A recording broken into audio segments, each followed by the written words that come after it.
Il y a quelques mois, je découvre une page dans le monde des sciences, on peut dire comme ça, le monde des sciences, d'un article signé Catherine Marie, que je ne connais pas, autour d'informations. En fait, elle questionne, elle rend compte des travaux d'Allen Hornblum, que nous allons accueillir ici, sur des travaux sur l'expérimentation médicale sur des Afro-Américains dans des prisons américaines. Donc voilà, c'est cette histoire qui va être rapportée là. En prenant contact avec Catherine Marie, je me suis rendu compte qu'elle résidait à Soult, dans la Drôme. C'est une scientifique de formation qui n'exerce pas, met pas en œuvre son doctorat de sciences et de génétique pour exercer dans un laboratoire comme elle l'a fait pendant longtemps pour se consacrer au journalisme. Deux personnes pour nous accompagner dans la traduction. Donc, Florence Laufer, qui dirige Prison Insider, et Mehdi Faiz, que nous connaissons bien, Prison Insider, parce que c'est un des acteurs permanents de cette équipe. Voilà, j'ai guère plus à en dire. Catherine va être à la manœuvre et vous allez écouter ce dialogue entre elle et Allen Hornblum, traduit par nos amis. Bonjour, alors en 2 minutes, je vais quand même présenter Alan Hornblum, que vous avez peut-être, et puis après je vais passer en anglais. Donc Alan Hornblum, c'est un écrivain américain qui a publié en 1998 un livre qui s'appelle Hackers of Skin, dans lequel il a décrit des expérimentations médicales qui ont été menées dans une prison, dans une importante prison de Philadelphie, qui s'appelle la prison donc d'Holmesburg. Et ce livre a eu un grand retentissement, c'est un livre marquant. Alan Hornblum, c'est quelqu'un qui connaît bien le système judiciaire américain puisqu'il a fait, il a mené sa carrière. Et ces expérimentations médicales, elles s'inscrivent aussi dans tout un pan méconnu de l'histoire de la recherche médicale aux États-Unis, où le monde de la prison rencontre celui de la science. Ici, sur fond de contrats juteux dont Alan Hornblum va vous parler. Et voilà. Et donc, du coup, c'est de cette histoire dont nous allons parler ensemble. Good morning, Alan. Bonjour, Catherine. Hello, it's 11 o'clock. You're in Philadelphia, and we are here in Dieu-le-Fit. I wish I was there with you. Il est 11 heures, vous êtes à Philadelphie et nous on est ici à Dieu-le-Fit. Alan dit, j'espère que j'aurais aimé pouvoir être avec vous. Then we are going to speak about the Holmesburg medical experimentation and the silences of Holmesburg, because there are many silences in Holmesburg. This is a story of a silence that lasted more than 50 years. Nous allons parler de l'expérimentation humaine à Holmesburg et surtout des silences qui ont entouré cette expérimentation. Il y a beaucoup de silences et des silences qui ont duré 50 ans. Then the first silence, I would like for you to talk us about silence of Omerta. In the 70s, you arrived at the Holmesburg prison as a teacher as part of a program of the town of Philadelphia, and you discovered strange bandages on the bodies of the prisoners. Could you tell this story? Je vais vous demander d'abord de raconter votre histoire et comment elle démarre dans les années 1970. Vous êtes enseignant et vous arrivez dans cette prison de l'État de Philadelphie et vous découvrez des gens qui portent des pansements et des tissus sur leur peau tout à fait étranges. Comment démarre l'histoire? As you said, Catherine, I walked into the Philadelphia prison system after getting a graduate degree in history at Villanova University. And on a warm September 1971 morning, the three prisons of Holmesburg, House of Correction and Detention Center, one would be shocked to see scores and scores of inmates dressed, attired in adhesive tape and bandages on their heads, their arms, their chest, their legs. And it was shocking to see what I thought looked like wounded inmates from a knife fight in a exercise yard or battles on the cell block.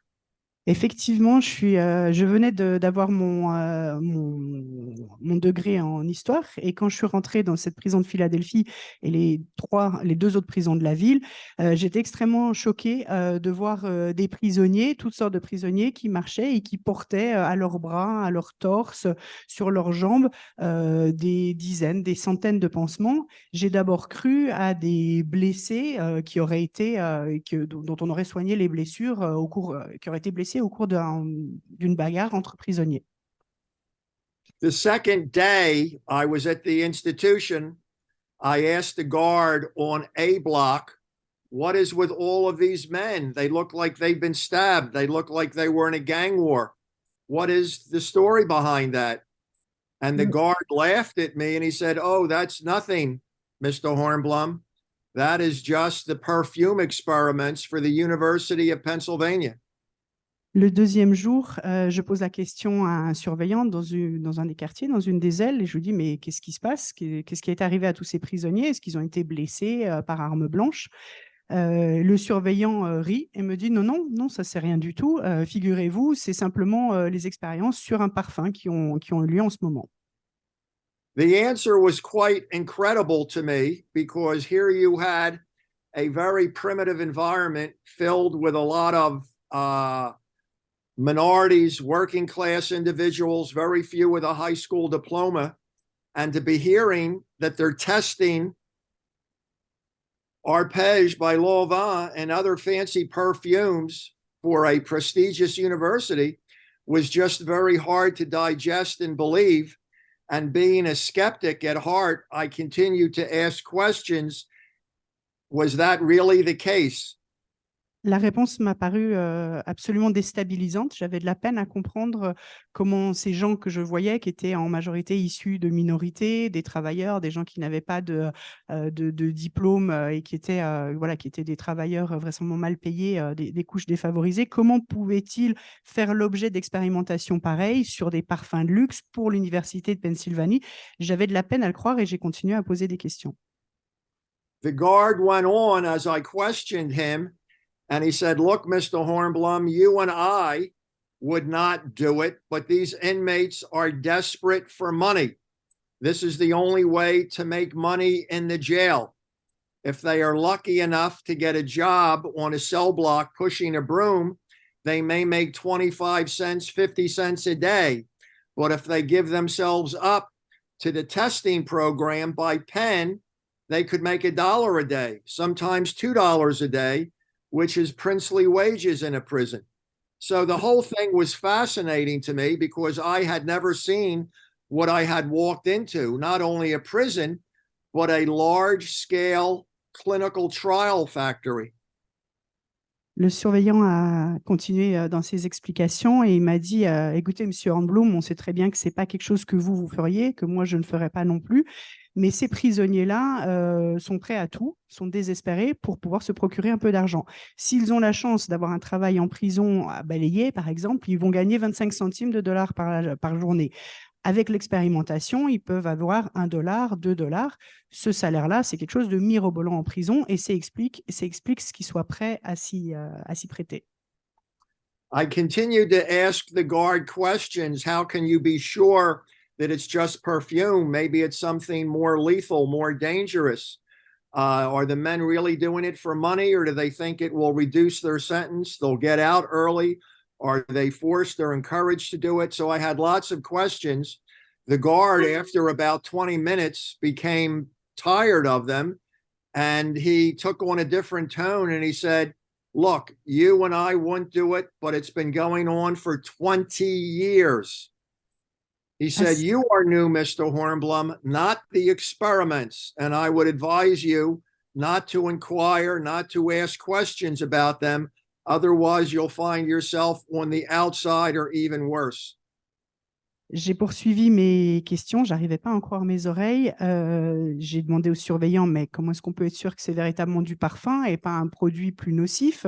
Est-ce qu'ils ont conscience de ce qui se passe? Est-ce qu'ils savent que c'est seulement pour de l'argent? Est-ce qu'ils pensent que ça va aussi leur amener une réduction de peine? Est-ce que véritablement ils ont la liberté de choisir? J'étais vraiment très désarçonnée. Le surveillant a répondu à mes questions pendant 20 minutes et puis il a commencé à se fatiguer. Il m'a dit, écoutez, ces expériences, ça fait 20 ans qu'elles se déroulent ici dans la prison. Vous êtes nouveau, ça vous étonne, mais vous feriez mieux d'arrêter de poser des questions. À terme, vous n'aurez plus l'accès à la prison et de toute façon, ça ne changera rien. So being like Catherine Marie, I have more questions than answers. So I continue to ask questions. And I was told by the social workers and the guards that I should not, that the prison administration, the city, gave the okay for the university to run this program of clinical trials. And I should not be preoccupied with it. I should not ask about it. Otherwise, I could find myself in some serious difficulty. Comme je suis de la même nature curieuse que Catherine Marie, j'ai continué à poser des questions. J'avais plus de questions que de réponses, mais là encore, on m'a dit arrêtez de vous mêler de cette histoire-là. C'est quelque chose qui a été décidé. L'Université de Pennsylvanie a donné son accord, la ville a donné son accord, l'administration pénitentiaire est au courant. En gros, on m'a dit circulez, il n'y a rien à voir, vous avez tout à y perdre. Catherine? Yes, and thank you, Alan, for this explaining how the omerta was settled.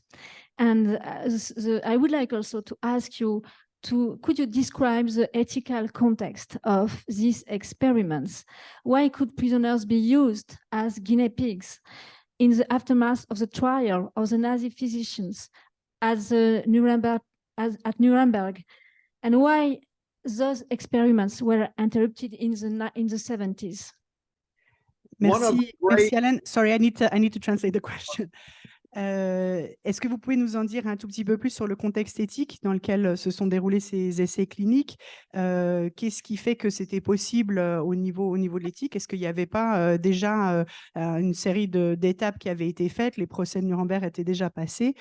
Pourquoi est-ce que c'était possible à ce moment-là? Et qu'est-ce qui a fait que tout d'un coup, dans les années 1970 ou en 1970, ça n'a plus été possible? 71? Dans les années 70. One of the great ironies of this sordid story is the fact that it was the United States that tried the Nazi doctors in 1946 and 47 at the end of the Second World War.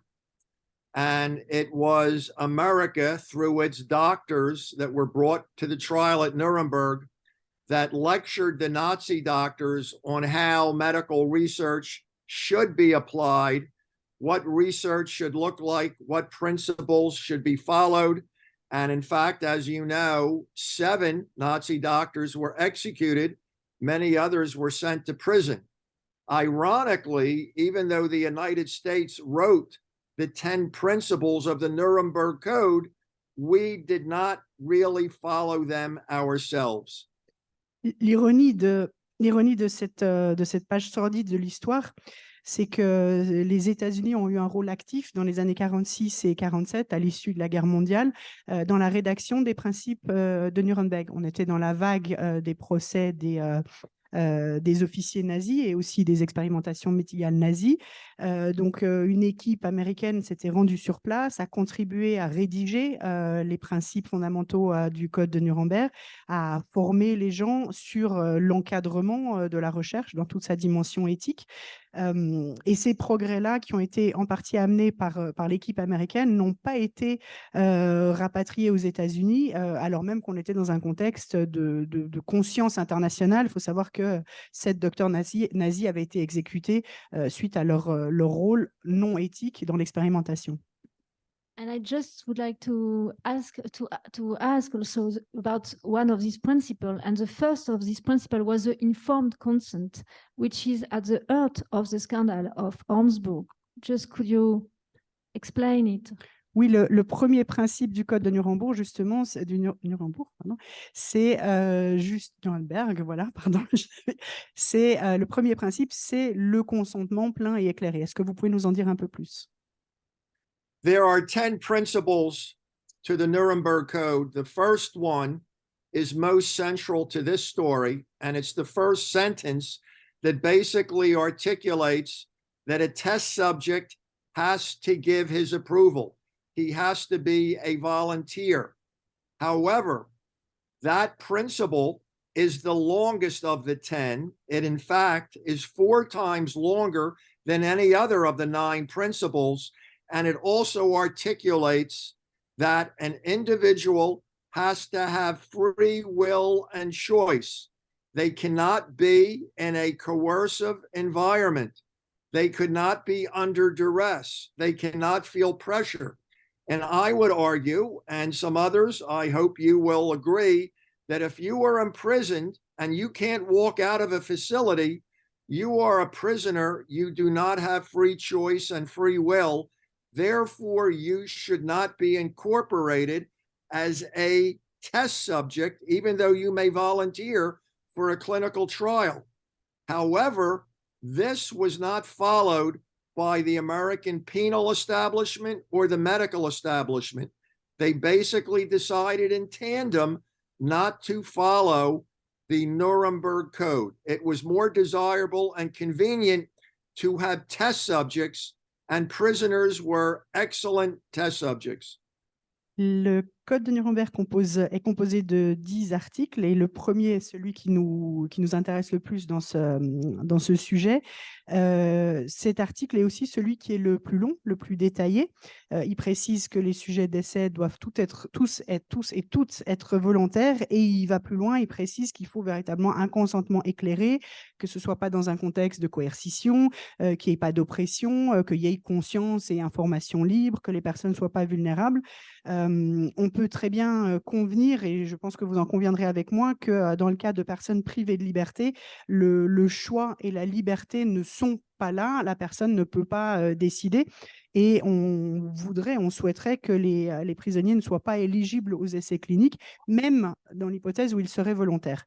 Malheureusement, ce n'est pas ce que les États-Unis ont suivi à ce moment-là, et il y a eu un consensus de ne pas mettre en œuvre, de ne pas respecter les principes du Code de Nuremberg, principalement parce que c'était un moment où il y avait trop d'enjeux lucratifs et il y avait besoin de gens pour faire ces tests, et c'est cette priorité-là qui l'a emporté. We have just 3 minutes left for this part. Then I will just resume the Tuskegee experiments, if you agree, just to go to your writing, Acres of Skin. And in the 70s, there was a big scandal in the US, in the United States, that is an important scandal for the bioethical world in the US. And this scandal was about experiments, medical experiments that had been conducted on syphilis on Black people in a little town which name is Tuskegee in Alabama. And this marked a turn in the bioethics, in the history of bioethics in US. And because of this scandal, the experiments at Holmesburg have been interrupted. Is it okay for this summary? Il nous reste 3 minutes pour la dernière question de cette première partie, et j'aimerais que vous parliez du scandale de Tuskegee en Alabama, que vous mentionnez d'ailleurs dans votre livre Acres of Skin, des hectares de peau. Dans les années 70 a éclaté un scandale, un des plus grands scandales qui a eu des répercussions sur le monde de la bioéthique, et le problème en question a été des expérimentations de la syphilis, sur la syphilis, qui ont été faites sur des sujets afro-américains. The Tuskegee syphilis experiments are probably the most famous example of unethical experimentation in America. They went on for 40 years, from 1932 to 1972. Many in the American medical community knew about it, but no one ever blew the whistle on it. The public did not know about it, but doctors, medical technicians, nurses knew about it. It was written up in medical journals, and it basically was in a small rural Black county in the deep South of America. 400 Black sharecroppers with syphilis were examined every year.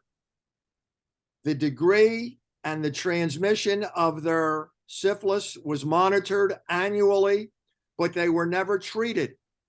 And it was not until 1972 when this whole long-lasting experiment was exposed, and it shook the foundation of both the American medical community and the American public. It was something like the shot heard around the world that finally people started to recognize that vulnerable populations are being misused as human guinea pigs. Ce scandale, c'est malheureusement le scandale le plus célèbre en matière d'absence de principes éthiques. Ça s'est étalé entre les années 1930 et les années en 1930 et 1972 dans le sud profond, donc dans l'Alabama, un petit village, une région assez reculée avec des petits paysans pas propriétaires de leurs terres, pauvres, noirs, sans revenus. Les expérimentations ont consisté à suivre l'évolution de la maladie, documenter la transition, donc au long de plus de 42 ans. Aucun traitement n'a été fourni. Les médecins, bien entendu, étaient au courant, les infirmières, le personnel là autour savait, mais personne n'a alerté pendant de longues années, donc le public n'a pas eu conscience de ce sujet-là. C'est en 1970 que tout a été révélé et ça a mené à un choc, ça a bouleversé les fondations même de l'expérimentation animale et du monde médical, à la fois dans les sphères médicales, mais aussi dans le public. Voilà, et ça a amené à la réalisation que les publics vulnérables devaient véritablement ne pas être intégrés dans les essais. Thank you very much, Alan. This is very instructive for us in France. And we are going to go to the second silence, which is the silence of Daniel that followed the Omerta. And this silence of Daniel followed the publication of your book, Hackers of Skin, in 1998. Then could you explain how you worked, how you published this book? What was the impact in the media, and how the silence followed? On passe maintenant à la deuxième. Maintenant à la deuxième partie de notre échange et j'aimerais vous proposer de parler du deuxième type de silence, celui de l'Omerta qui a suivi la publication de votre livre en 72. Et c'est le silence du déni, absolument. Pardon, 98.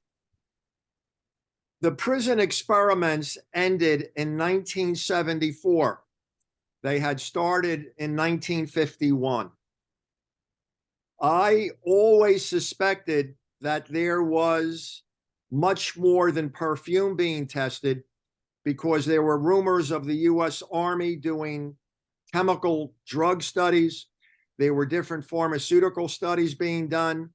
It was really a major department store of opportunity for doctors to do experiments.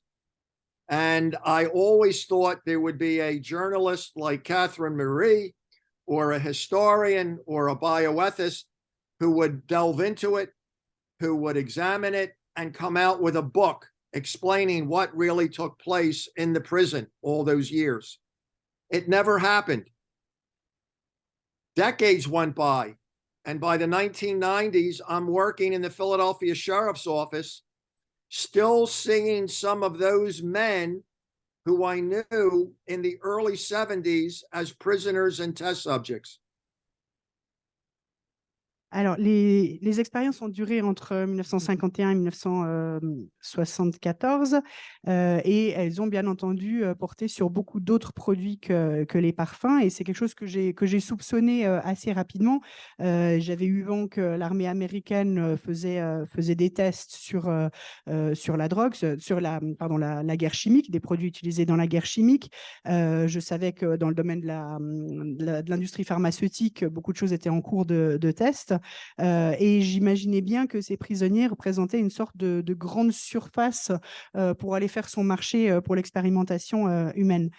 J'ai pensé pendant longtemps que des chercheurs et des enquêteurs, des journalistes du gendarmerie s'empareraient de l'affaire. Ce n'est pas arrivé pendant assez longtemps. dans les années 90. Je travaillais à ce moment-là dans le bureau du shérif et je continuais à voir passer d'anciens détenus ou des détenus qui étaient encore en prison et qui avaient anciennement été sujets des essais cliniques. Finally, working 20 years after the experiments ended, I'm in the sheriff's office and I start pulling some of the inmates aside. They remembered me, I remembered them. I asked them questions about the experiments. They told me what they knew. Some of the stories were chilling. They told me some other inmates who were around who I could talk to who knew more. I tracked them down. I became more involved in the research, in the study, in the investigation. I started going to prisons, other prisons, tracking down former inmates on the street, collecting documents, doing a major investigation of government documents. And after 5 years of this, in 1998, the book Acres of Skin comes out. And it received tremendous publicity in Philadelphia and around the country, even in Europe. And it was startling. It was sort of like a second Tuskegee revelation, where the public was learning that a vulnerable population, people behind bars, had been used as human guinea pigs, not for a few months or a few years, but basically for a quarter century. It received tremendous publicity on TV shows, the radio, newspapers.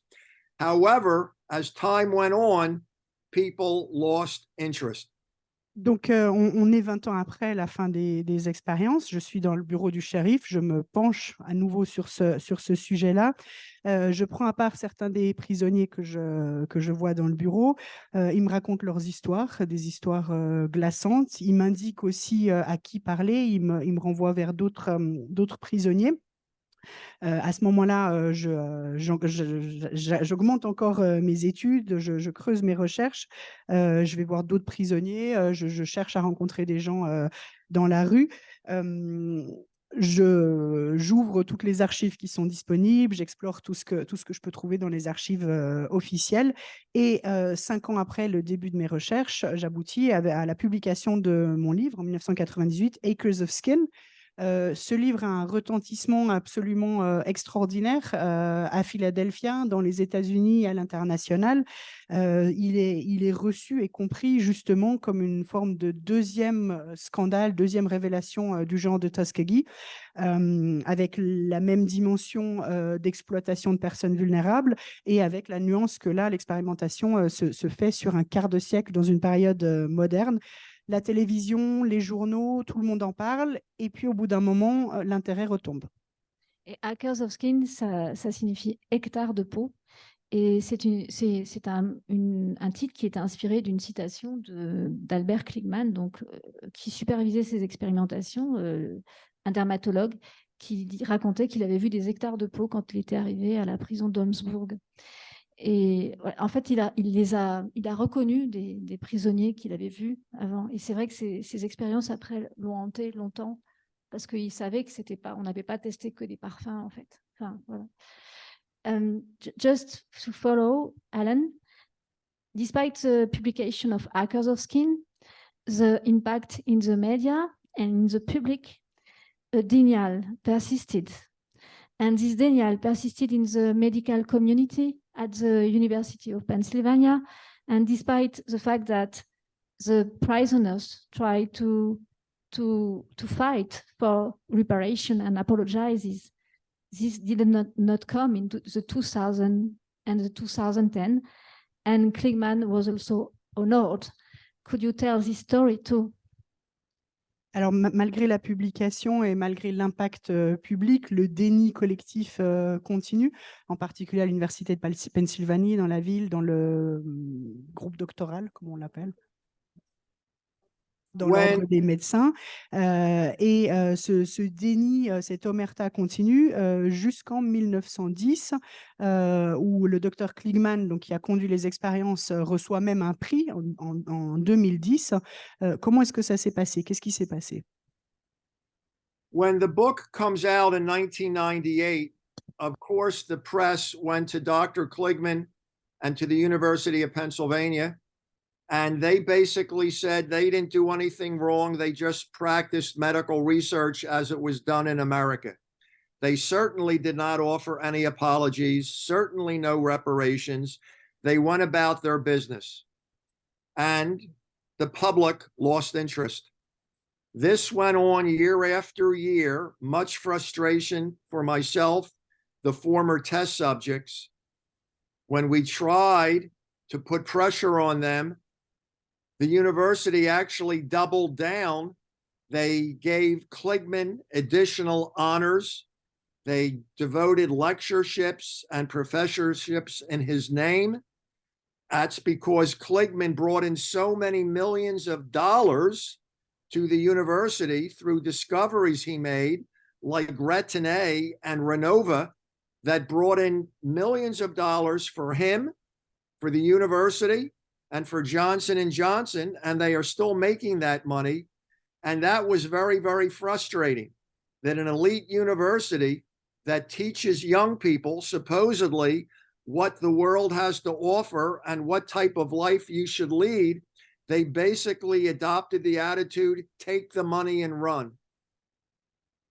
En 1998, la presse, évidemment, suite à mon livre, est allée voir l'université, allée voir l'ordre des médecins, qui à ce moment-là ont dénié qu'il existe quelques problèmes, ont évidemment pas fait d'excuses à ce moment-là. Pendant des années, ce blocage s'est poursuivi, malgré les grandes pressions que j'ai pu exercer moi et aussi celles des prisonniers. L'université est même allée dans le sens contraire, a continué à donner des titres honorifiques à Dr Kligman à cause du rôle, dont, comme ils le disent, qu'il a pu jouer dans l'expérimentation, dans le progrès sur la dermatologie, mais aussi beaucoup à cause de l'argent qu'il a permis d'engranger. Savoir que ces recherches étaient grassement payées, ça a amené à la création, à l'invention de deux produits, le Retina et aussi le Renova. Cet argent-là a bénéficié très grassement au Dr Kligman, à l'université et aussi à Johnson & Johnson, qui encore maintenant continue à bénéficier de cet argent-là. C'était particulièrement frustrant parce que cette université de Pennsylvanie, qui est une des universités de prestige, membre de l'Ivy League, a un rôle, devrait avoir un rôle et joue un rôle d'enseignement, de guide, et n'était pas du tout à la hauteur de la correctitude, de la droiture morale qu'on pourrait attendre d'eux. Something I want to underscore here that we have not mentioned. These experiments, many of them were very, very dangerous. Inmates had dioxin, the key portion of Agent Orange, applied to their faces and backs, never told about it. Inmates were injected with radioactive isotopes, never told about it. Inmates were given various levels of chemical warfare agents, never told what they were or how it would affect them. This went on for years. All sorts of academic studies that were dangerous, studies done for private and public sector organizations, came to Dr. Kligman, who never said no. He was always willing to do an experiment if you had to pay for it. This obviously sensitized both white inmates and black inmates what America is about and how they are used in the criminal justice system. And everybody was making out except the inmates, who were locked up and reasonably happy to make $1 a day, but not knowing what they had been exposed to, given to drink, or injected with. And this goes to the silence that Catherine Marie has been emphasizing, that those prison walls not only keep the prisoners in, but it keeps the public out. And people never really know what's going on inside those razor wire fences or those prison walls. Ce qu'il faut souligner, que je n'ai pas encore dit, c'est que beaucoup de ces expériences étaient extrêmement dangereuses. On parle de dioxine qui a été expérimentée sur les prisonniers. On parle de key portions, je n'ai pas compris, qui ont été posées sur le visage, sur les bras. Bon. Une autre chose dangereuse, on parle de substances radioactives, on parle de matériaux d'armes chimiques. Ces expériences, elles ont été faites pour le compte de l'université, pour le compte du gouvernement, de l'armée. Donc, il y avait toutes sortes de commanditaires, le secteur privé aussi, on l'a dit. Kligman n'a jamais dit non, à ma connaissance, à aucune de ces expériences. À partir du moment où il y avait de l'argent, il allait répondre oui et mettre les prisonniers en danger. Je précise bien sûr que les prisonniers n'ont à aucun moment été informés d'aucune façon que ce soit, ni sur la nature des substances, ni sur le danger et les conséquences qu'ils pouvaient avoir. Toute cette période-là, toute cette souffrance qui a été infligée aux prisonniers a beaucoup contribué à les sensibiliser, tant les prisonniers blancs que les prisonniers noirs, à ce que sont d'une certaine façon les fondements de la société américaine et aussi comment le système pénal et le système de justice exploite la pauvreté et la vulnérabilité. Ce silence a duré tellement longtemps à cause de la nature des expérimentations, à cause de l'argent qui était en jeu. Et il a duré très longtemps aussi parce que la prison, les murs de la prison jouent un rôle non seulement pour empêcher les prisonniers de sortir et de parler, mais aussi empêchent le public à l'extérieur de pouvoir regarder, d'entendre. Aucune information ne filtre au-delà des barbelés. Et en fait, la dioxine, je pense que c'est un composant de l'agent orange, en fait, donc a été utilisé pendant la guerre du Vietnam. Et une des expériences aussi qu'il n'a pas mentionné, mais les médecins ont été jusqu'à greffer chez un prisonnier un morceau de sa lèvre sur son biceps et échanger son biceps contre sa lèvre, en fait. Donc, c'est quand même des expériences où on faisait un petit peu ce qu'on voulait quand même. Enfin, voilà. And now we are in a period where the silence is lifted.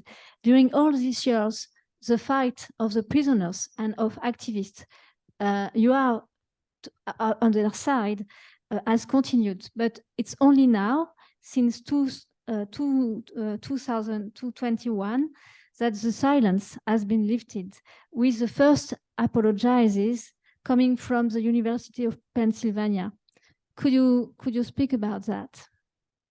Pendant que la lutte des prisonniers et des militants se poursuit, il reste encore, les années passent encore avant que le silence soit finalement levé. C'est en 2021 que viennent enfin les premières excuses de l'Université de Pennsylvania. Est-ce que vous pouvez nous en dire plus? In the last couple years, there have been some significant advances. Advances in the sense that we finally got the perpetrators and those who allowed these experiments, they finally came forth with apologies.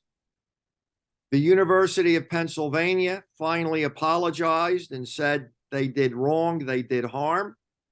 The city of Philadelphia apologized. The College of Physicians, a very elite body of doctors, apologized. And this was something they were not willing to do 20 years ago. I believe the reason that happened was because of the turmoil that impacted America from coast to coast over the killings of unarmed Black people in America that received tremendous publicity at home and abroad. The murders of George Floyd and Breonna Taylor and Ahmaud Arbery and so many others once again focused attention on the problems of racism and the criminal justice system in America. It was like the impact of the Tuskegee syphilis study in 1972. It was like lights going on in a dark room. People were finally recognizing and forced to deal with the fact that things were occurring on an everyday basis that should not be happening. And it made institutions, be they government or private sector like upscale universities, they came to the table and offered apologies. Des progrès récents ont été faits au moment où les responsables, le responsable et les autres responsables, et aussi tous ceux qui l'ont autorisé, ont enfin présenté des excuses. Ça a été le cas pour l'Université de Pennsylvania, pour la ville de Philadelphie et pour l'Ordre des médecins, cet ordre très prestigieux qui était resté inatteignable et inamovible jusque-là. Pourquoi est-ce que ça a été rendu possible et pourquoi à ce moment-là? Je pense que c'est en partie lié à une grande perturbation, à un grand trouble qui a soulevé les États-Unis au moment des massacres des jeunes noirs non armés. Ça a été lancé en particulier avec l'assassinat de George Floyd, de Taylor, de Arbery, si je le dis juste, et ça a ramené une grande attention, une plus grande sensibilité aussi dans le public, avec un focus sur la dimension profonde du racisme aux États-Unis, et en particulier les interactions de ce racisme avec le système de justice américain. D'une certaine façon, ça a été un petit peu comme avec Tuskegee en 72. La lumière a enfin été allumée dans une chambre qui était toute sombre, et ça a forcé à tout le monde d'ouvrir les yeux sur ce scandale qui s'était passé de façon quotidienne sans qu'on en dise grand-chose. And one interesting point also is that those apologizes are very official. And for example, in the apologizes from the town of Philadelphia, the word science racism is clearly said. And this experience are really described as horrible. Could you just tell about that? Un élément important des excuses est non seulement leur nature très officielle et très formelle, ce qui est déjà une bonne chose, mais c'est aussi la mention très claire de la dimension raciste de ce qui s'est passé. Est-ce que vous pouvez nous en dire plus? It certainly was a pleasant and long-awaited revelation for these august organizations like an Ivy League university, the city of Philadelphia through the mayor, and the College of Physicians to issue what seemed to be very strong, heartfelt apologies. That, however, is a first step. What we are now looking for, particularly the few remaining men and women who were alive from the experiments, are reparations. There are lots of calls for reparations in the United States for a cross-section of issues such as slavery and other forms of abuse over the years and centuries. But this is a fairly unique one and a more recent one where individuals behind bars were used en masse as human guinea pigs. However, what we are finding, it was very difficult to get a few words of apology, but you can be sure that it's going to be even more difficult to get money from these same organizations.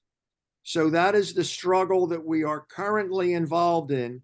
How do we pressure the city of Philadelphia, the University of Pennsylvania, and maybe some pharmaceutical companies that developed products that made millions for them?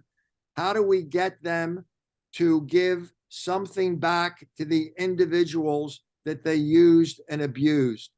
That's the current challenge. Les excuses officielles de cette université d'Ivy League de Pennsylvania, du maire de la ville de Philadelphie, sont importantes, mais elles ne sont qu'une étape, que la première étape de quelque chose qui démarre maintenant. L'attente que certains d'entre nous ont, et en particulier tous les prisonniers qui ont été victimes, l'attente, c'est celle des réparations. Et cette question-là, c'est une question qui va aussi au-delà de l'expérimentation de Philadelphie. Beaucoup d'autres sujets, beaucoup d'autres thématiques aux États-Unis font face à ces mêmes demandes de réparation. C'est le cas sur l'histoire de l'esclavage, sur d'autres formes d'exploitation qui se sont étalées sur des centaines d'années. Mais ici, on a affaire à un cas très spécifique, le fait de véritablement utiliser des prisonniers comme cobayes, sans aucune transparence, sans aucun contrôle. Ce qu'on imagine maintenant, les prisonniers et les gens qui, comme moi, travaillent sur le sujet, c'est que si les excuses ont été difficiles difficile à obtenir, la réparation financière sera probablement au moins aussi difficile, voire plus. La question sur laquelle on travaille actuellement, c'est savoir comment réussir à exercer pression et obtenir réparation de la ville, de l'université, mais aussi de compagnies pharmaceutiques qui ont effectivement fait énormément d'argent et dont il serait tout à fait légitime d'imaginer qu'ils rendent au moins une partie. Ivy League, en fait, c'était une société qui a été créée justement pour pouvoir, au sein de l'Université de Philadelphie, pour pouvoir faire ces transactions autour de ces expérimentations. Ivy League. And then where are you now in the fight for reparation? How do you see the future? And could you tell us also what happens now for the prisoners, for the society, if you can tell about that, when the gaze on those experiments is changing? Et aujourd'hui, où est-ce que vous en êtes dans cette lutte? Comment voyez-vous le futur? Qu'est-ce qu'il en est des personnes détenues au moment où la donnée change, mais la lutte reste à poursuivre? The few remaining prisoner test subjects have been and continue to be frustrated. They appreciated the apologies, the media coverage, periodic town meetings that we have at a university or a church, but we have to keep that effort up. We have to put pressure on those institutions because they do not want to give any of their money to any of these surviving test subjects. Most of this effort was done by them to either, in their mind, collect scientific information, advance knowledge, develop products to make money. They don't want to give any of that money back to the individuals that were crucial for the development.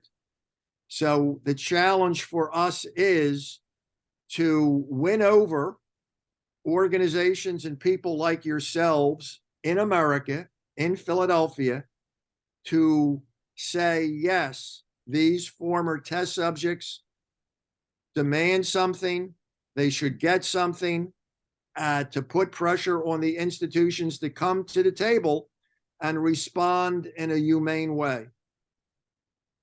Les survivants qui sont encore en vie, les prisonniers qui ont subi ces expérimentations, sont aujourd'hui très frustrés malgré les excuses publiques qui ont été faites, malgré l'attention médiatique, malgré un certain nombre de rencontres publiques où ils ont pu parler du sujet.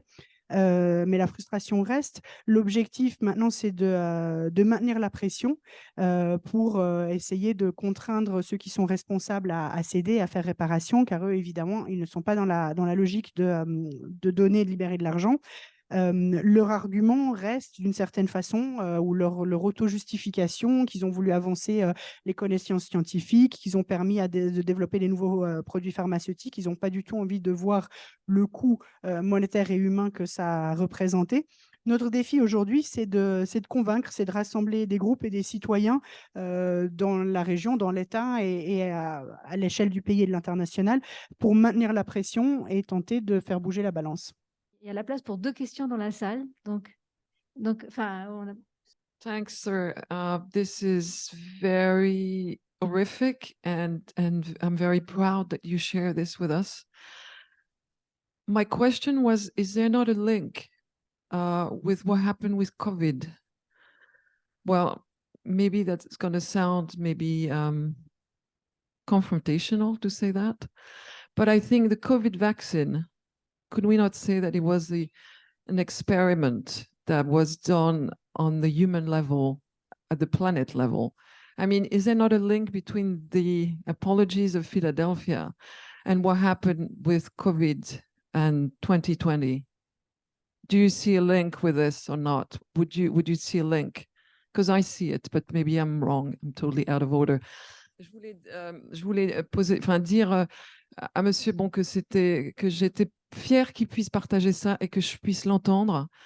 Moi, je voyais un lien avec le vaccin du Covid, qui pour moi est une expérimentation sur nous les humains au niveau planétaire. Je sais que ça n'est pas comparable. Hein. I know it's not comparable, but I still link. In terms of the power of of companies that are experimenting. Donc, je voyais, il y a un lien pour moi avec le Covid et je me demandais si cette excuse qui est arrivée en 2021 à Philadelphie n'avait pas un lien avec, avec le vaccin du Covid et ce qui s'est passé autour de ce vaccin, parce qu'il y a eu beaucoup de mouvements de pression dans la société civile contre ce vaccin et contre l'expérimentation qui, évidemment, est une expérimentation aveugle, planétaire, et qui n'a pas vraiment démontré des choses. Le vaccin AR est un vaccin qui est une expérimentation sur nous tous humains. Thank you for the question. The link may be as you view it, and there's no doubt the COVID experience sensitized a great many more people to the impact of science, the search for knowledge, the search for a vaccine. More people were concerned about medical issues. I too was wondering, when they are doing these various clinical trials, who are they using for test subjects? Where are they going to get volunteers in great numbers? For all of the coverage that the media gave it in America, those questions that I raised were never addressed. So I was left wondering, where are they going to get test subjects? Are they going to institutions? Are they advertising things in the newspapers, on TV? I never discovered that. I never really pursued it because I was already working on book and article projects, so I could not spread myself too thin. But there's no doubt that I think many people became more aware of the pros and cons of science and the need or the lack of need or the indiscretions involving vaccinations and human research. Je me suis posé la même question, moi aussi, au moment de la Covid, en particulier parce que je voyais bien que dans le public général, dans l'attention médiatique aussi, il y avait un regain ou une renaissance et une prise de conscience sur les enjeux de la médecine, sur les essais cliniques et sur la question du consentement et de l'expérimentation. Je me suis posé beaucoup la question de savoir où les entreprises, les industries pharmaceutiques trouvaient les volontaires. J'ai cherché un petit peu, alors j'étais en train d'écrire mon livre, donc je n'ai pas consacré tout mon temps, mais j'ai beaucoup creusé, je n'ai pas trouvé de réponse très claire. Est-ce que c'était des annonces dans les journaux? Est-ce qu'il y avait des poules de volontaires? Ce qui est certain, c'est que le Covid a amené d'une certaine façon un regain d'intérêt sur les points forts et les points faibles pour et le contre de la science et parfois le manque de transparence. Just to add, sorry, one very short point about COVID vaccination, because we did at some point quite an extensive research and published a report with Amnesty International that was in the very beginning when COVID vaccinations were starting to become available in the general public. The vast majority of prisoners and countries wanted the COVID vaccine and were not able to have it. So I don't know exactly how tests were made, but I know the demand was very, very, very high to have access to that vaccination, regardless of how effective or not, or of the current debate. Prisoners wanted to have access to that medication that was considered important for people outside of prison. Je veux juste ajouter une nuance sur ça, parce que c'est des sujets qui sont quand même assez complexes. Et en fait, déjà, à Osborg, on parle de phase 1, d'études de phase 1, c'est-à-dire que c'est les études les plus dangereuses qui passent de l'animal à l'homme. Ensuite, autour du Covid, il y a eu des essais cliniques dont les conditions peuvent être discutées. Enfin, moi, j'avais couvert certaines choses, en tout cas. Il y a eu... Et après, ce que vous disiez aussi, c'est la question des populations. Le problème, c'est que ces essais cliniques ont été menés selon des procédures accélérées qui, à la fois visent à pouvoir obtenir un vaccin le plus tôt possible. ça, c'est une mesure de santé publique, mais avec quand même une ambiguïté aussi. Ça permet aussi de mettre le vaccin le plus rapidement sur le marché. Donc, en fait, c'est des problèmes assez complexes, en fait. Et c'est vrai que les expérimentations d'Holmesbrook, c'est vraiment des phases 1, et c'est comparable à ce qui s'est passé à Rennes. Je ne sais pas si vous avez le souvenir de cette personne qui est décédée lors d'un essai clinique à Rennes en 2016. Et c'était aussi en phase 1. Et c'est les essais qui sont les plus difficiles, les plus dangereux, parce qu'on passe directement de l'animal à l'homme. Donc, on ne sait pas quelle va être la dose qui peut être dangereuse. Enfin, ça, c'est important parce que les essais dont vous parlez, c'est des essais de phase 3 où la tolérance a quand même déjà été évaluée dans les phases précédentes. Donc, voilà, enfin, je voulais juste ajouter cette nuance. Mais après, c'est un sujet complexe et effectivement, il y a des enjeux aussi financiers.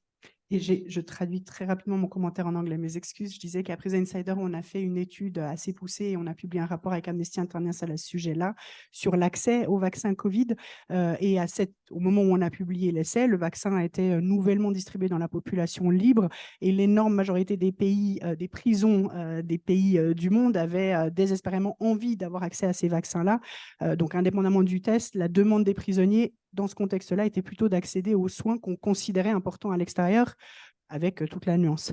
Alan, Catherine was just making a specification also about the phase 1, phase 2, phase 3, and saying that with vaccination, it was somehow different because we weren't at the phase 1 the way it was with the Holmesburg experiments.